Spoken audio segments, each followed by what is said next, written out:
Dialogando con el padre Raúl Sánchez. Hoy 4 de agosto del año 2020, la iglesia celebra la fiesta de Juan Vianney, el santo cura de Ars. Y considero pertinente para este día, pues, proclamar el Evangelio, dentro de la misa, desde luego, proclamar el Evangelio de San Mateo en su capítulo 14, verso 22 al 36. Vamos a leerlo y a compartir algunas ideas. Dice así: inmediatamente después Jesús obligó a sus discípulos a que se embarcaran. Debían llegar antes que él a la otra orilla, mientras él despedía a la gente. Jesús pues despidió a la gente y luego subió al cerro para orar a solas. Cayó la noche y él seguía allí solo. La barca, en tanto, estaba ya muy lejos de tierra y las olas la golpeaban duramente, pues soplaba el viento en contra. Antes del amanecer, Jesús vino hacia ellos caminando sobre el agua. Al verlo caminando sobre el mar, se asustaron y exclamaron: «¡Es un fantasma!», y por miedo se pusieron a gritar. Enseguida, Jesús les dijo: «¡Ánimo! No teman, que soy yo». Pero contestó: «Señor, si eres tú, manda que yo vaya a ti caminando sobre el agua». Jesús le dijo: «Ven». Pero bajó de la barca y empezó a caminar sobre las aguas en dirección a Jesús. Pero el viento seguía muy fuerte. Tuvo miedo y comenzó a hundirse. Entonces gritó: «Señor, sálvame». Al instante Jesús extendió la mano y lo agarró, diciendo: «Hombre de poca fe, ¿por qué has vacilado?». Subieron a la barca y cesó el viento. Y los que estaban en la barca se postraron ante él, diciendo: «Verdaderamente tú eres el Hijo de Dios». Terminada la travesía, se desembarcaron en Genezaret. Los hombres de aquel lugar reconocieron a Jesús y comunicaron la noticia por toda la región, así que le trajeron todos los enfermos. Le rogaban que los dejara tocar al menos el fleco de su manto, y todos los que lo tocaron quedaron totalmente sanos. Palabra del Señor. Bueno, aquí vemos unos hechos que tenemos que analizar porque son hechos milagrosos. Es decir, Jesucristo camina por el agua, Pedro camina por el agua, el Señor sana a los enfermos, solamente con el hecho de que la gente quisiera tocar sus mantos. Hoy tenemos que predicar esta palabra y no leerla como lo hacen los teólogos hoy en día, que cuando se habla de milagros, cuando se habla de sanaciones, cuando se habla de caminar por el agua, etcétera, etcétera, dicen ellos que son recursos literarios, no para presentar de mejor modo lo que el Señor realizó, pero que obviamente esas cosas no sucedieron. Creo que no es sano pensar de esa manera, porque pensar así, entonces uno llega a decir: bueno, entonces verdaderamente, ¿qué fue lo que pasó? ¿O qué fue lo que sucedió? ¿O qué no sucedió? Entonces, ¿con qué nos quedamos de relato? Con algo prácticamente que de imaginación, de cuento, de fantasía, simplemente una elaboración literaria, ¿no? Sobre algo que nos puede mandar un mensaje, pero que es algo que no es histórico. Eso no es bueno para nuestra fe. No es bueno para nuestra fe. Y yo creo que aquí uno tiene que ser muy consciente. ¿Qué es lo que le estamos predicando a la gente hoy en día? ¿Qué es lo que estamos diciendo del texto? De hecho, vamos a mirar cómo hasta algunos predicadores, hasta con recta intención, yo no digo que no, cuando Pedro empieza a caminar por el agua, dicen: entonces Pedro dejó de mirar a Jesús y entonces empezó a hundir. Y entonces, queridos hermanos, entonces por eso es que uno no puede perder de vista a Jesús. Hay que encontrar la mirada de Jesús, porque si uno lo deja de ver, se puede hundir. Eso no lo dice el texto. Eso no lo dice el texto por ningún lado. ¿Qué fue lo que hizo hundir a Pedro? El miedo, uno. Y Pedro dudó, porque esta gente estaba tan asustada que pensaron que Jesucristo era un fantasma porque lo iban caminando por el agua. Y tenga en cuenta lo siguiente, para que usted vea que es un dato histórico. Y aquí es donde uno tiene que transmitir la enseñanza de la iglesia, porque la iglesia acepta como milagro este hecho que nos narra este evangelio.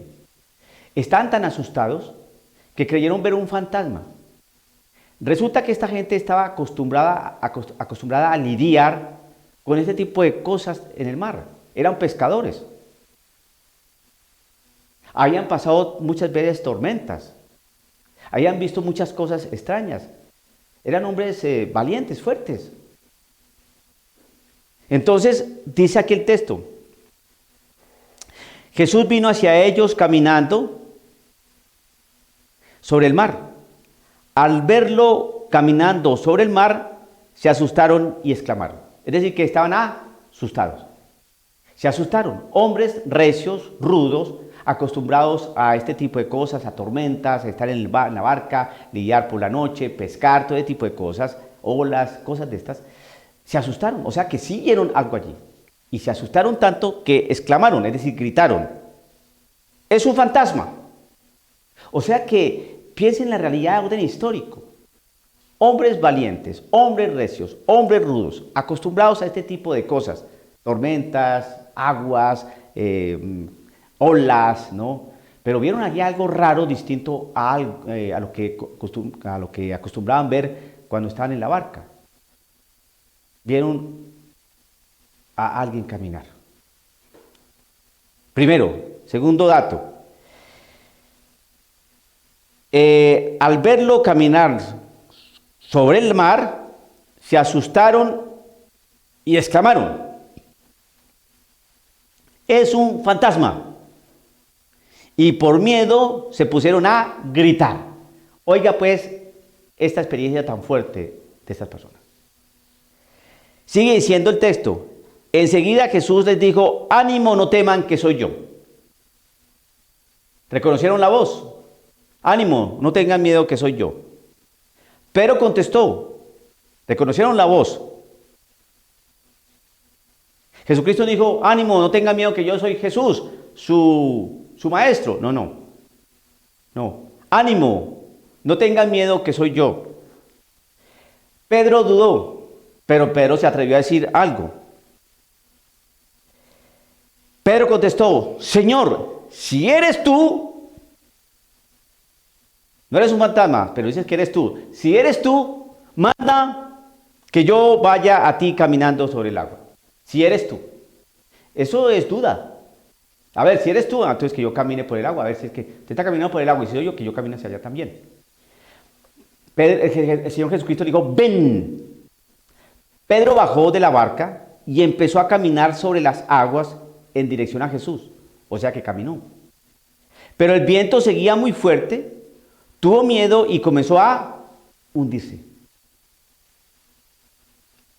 Pues podemos decir, queridos hermanos, ustedes pueden ver cómo el miedo hace que nos hundamos, el miedo hace que no podamos avanzar, el miedo hace que más bien perdamos la objetividad de la realidad de las cosas, el miedo hace que precisamente empecemos como a dudar de la realidad de Cristo Jesús que nos llama.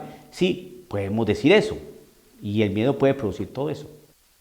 Pero aquí el acontecimiento interesante es esa experiencia que tienen los apóstoles con Jesús que está caminando por el agua. Yo estoy diciendo esto porque considero que no hay que inventarse todo este episodio, ¿no?, de caminar por el agua, que se asustaron, que creyeron ver un fantasma. Si simplemente vamos a reducir el mensaje a decir, hermanos, si ve que cuando uno no tiene miedo, uno puede avanzar. Cuando uno no tiene miedo, entonces uno se acerca mejor al Señor. Sí, aleluya. Sí, podría ser una conclusión, pero para elaborar todo este escrito, el geógrafo, todo ese invento para decir, Cristo quiere que estés con Él, no tengas miedo, adelante. Creo que no es por ahí. Vamos a seguir leyendo. Pero el viento seguía muy fuerte, tuvo miedo y comenzó a hundirse. Entonces gritó: Señor, sálvame. Sálvame. Si eres tú, manda que yo vaya hacia ti. Ven. Empezó a caminar. El viento siguió azotando. Sintió miedo y empezó a hundirse. Entonces dijo: Señor, sálvame. Al instante Jesús extendió la mano, lo agarró diciendo: hombre de poca fe, ¿por qué has vacilado? ¿Por qué vacilamos? ¿Se puede entender? Es que uno no puede vacilar, hay que confiar en el Señor. El miedo no puede ser obstáculo para confiar en el Maestro. Así, querido hermano, si tú tienes miedo, si en el momento estás obstaculizado, si ves que no puedes caminar porque el miedo te aterroriza, te atrapa, confía en el Señor. Él jamás te va a abandonar. Él te va a sacar de esas aguas porque Él quiere tu bienestar, porque Él te ama. Sí, podríamos decir eso, claro. Y en última puede ser ese el mensaje. Pero vamos a mirar qué más dice el texto para ver qué es lo que nos debe interesar verdaderamente de esto. Al instante Jesús extendió la mano, lo agarró diciendo: hombre de poca fe, ¿por qué has vacilado? Subieron a la barca y cesó el viento. Y los que estaban en la barca se postraron ante él diciendo: verdaderamente tú eres el Hijo de Dios. Esa expresión sí es clara. Lo reconocen como Hijo de Dios ¿cuándo? Después de que ven el hecho milagroso, después de que lo ven caminar por el agua, después de que ven a Pedro caminar por el agua, después de que se hunde Pedro, después de que el Señor lo saca y dice una palabra. Ahí es cuando ellos dicen que verdaderamente tú eres el Hijo de Dios. ¿Qué fue lo que hizo que reconocieran que era el Hijo de Dios? Todo ese acontecimiento. Todo ese acontecimiento.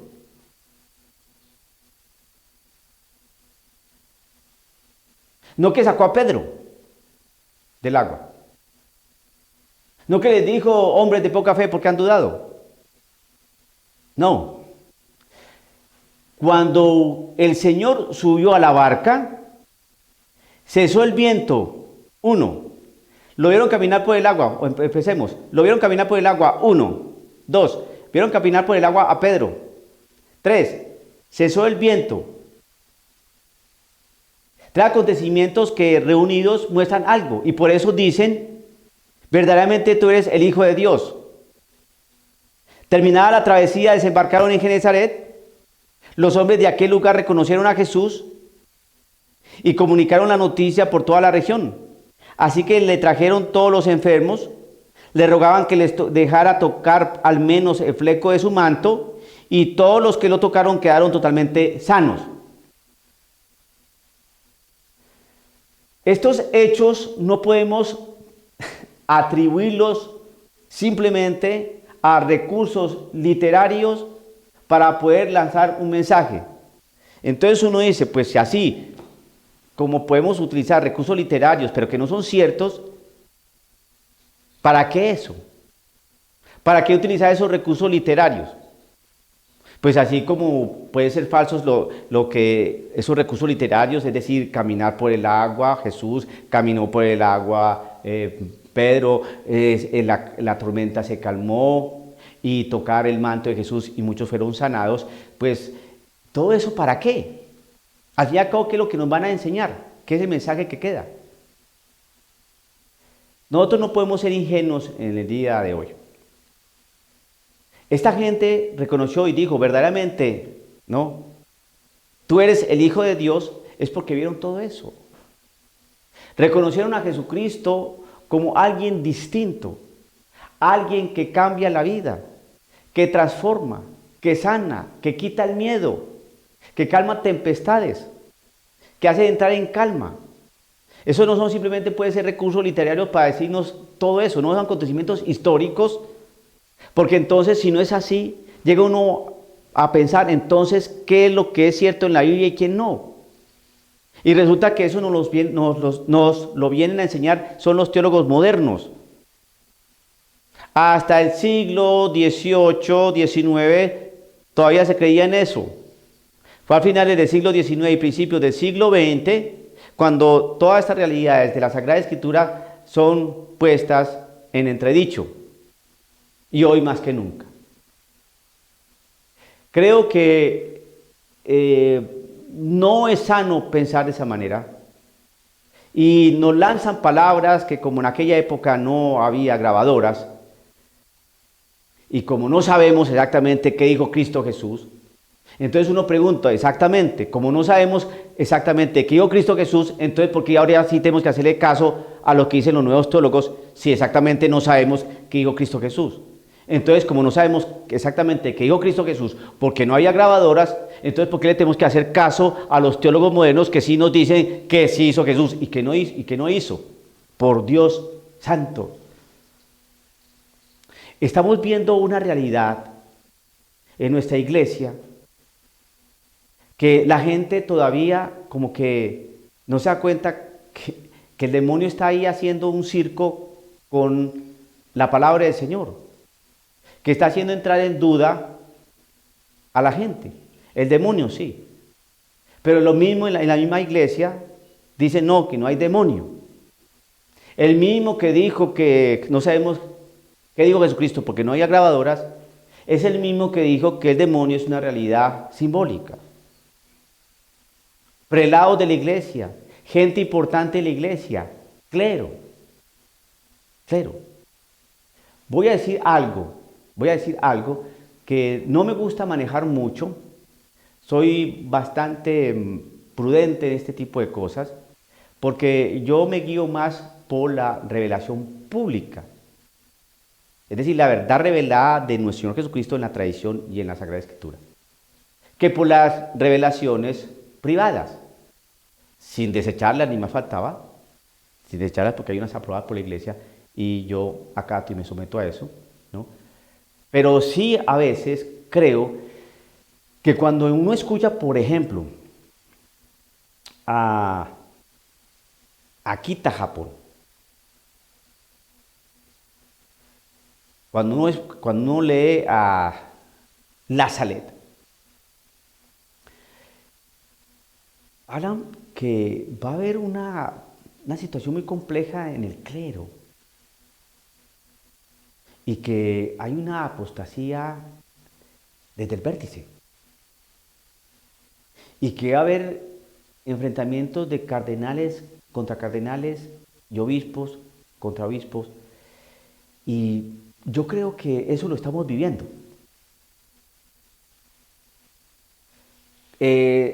Segunda de Tesalonicenses nos hablan de una apostasía. Y a mí se me hace que son manifestaciones apóstatas o con bastantes visos de apostasía, ese tipo de afirmaciones, que el diablo no existe, que Jesucristo no hizo milagros, que Jesucristo no multiplicó panes y peces, que Él no caminó por el agua, que Él no resucitó en cuerpo, que Él no está en la presencia real en ese pan, con toda su sangre, alma y divinidad, etcétera, etcétera. Hay una cosa extraña. Entonces, si yo empiezo a mirar la realidad y a observar lo que dicen estas profecías, que son bastante escuetas y claras, pues yo digo, pues sí, Señor, eso como que se está cumpliendo. Eso como que se está cumpliendo. Ahí veo una profunda relación. Y entonces eso a mí sí me preocupa. Porque nosotros sacerdotes, que somos pues los que estamos aquí para pastorear, para coordinar, para guiar, para celebrar los sacramentos, para auxiliar al pueblo de Dios, para transmitirle la verdad, ¿no? No podemos entrar con este tipo de suspicacias y de interpretaciones angulosas y de interpretaciones que no corresponden a lo que nos enseña la palabra del Señor, porque la palabra del Señor dice una cosa y las interpretaciones teológicas dicen otra. Entonces uno en sana lógica y en lucidez, uno se hace esta pregunta. Como no sabemos qué dijo nuestro Señor Jesucristo exactamente, porque en aquella época no había grabadoras. ¿Por qué si le tenemos que creer a los teólogos modernos que no estuvieron en aquella época? ¿Cómo ellos sí saben? ¿Y cómo los discípulos que estuvieron con Jesucristo se equivocaron? Si no había grabadora, entonces no sabemos qué fue lo que dijo Jesucristo. Como no sabemos, ¿por qué los teólogos modernos, ellos sí saben? Eso no tiene sentido. Creo más al evangelista Mateo, que de alguna manera estaba por ahí presente o supo de primera mano este acontecimiento de que él caminó por el agua, Jesús caminó por el agua, que Pedro caminó por el agua, que Jesús cuando desembarcó hizo muchos milagros, sanó a los enfermos y que la gente se sanaba con solo tocar el manto de Jesús. Tuvo ese dato de primera mano y por eso lo escribió. ¿Y por qué lo escribió? Porque la misma palabra lo dice, porque hemos visto y oído. Y por eso es que nosotros tenemos fe, porque nosotros no vimos ni oímos, porque no estábamos ahí. Pero unos discípulos sí estaban allí y estuvieron allí. Y ellos vieron y oyeron. Y posteriormente escribieron. Y ese dato fue el que nos llegó. Y ese dato se custodió, se protegió y siempre se lanzó así. Jesús camina por el agua. Y al pasar alrededor de unos 19 siglos, vienen unos hombres muy inteligentes, muy eruditos, diciendo, no, eso no fue así. Son recursos literarios. El mensaje quiere decir otra cosa. Es para adornar lo que se quiere enseñar. ¿Usted estuvo ahí? No. ¿Usted oyó lo que el Señor dijo? No.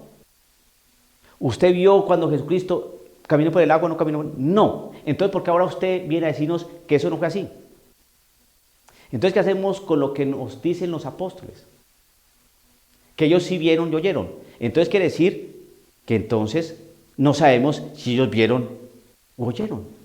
Porque no sabemos al final como nada, porque en aquella época no había grabadoras. En eso es que nos quedamos.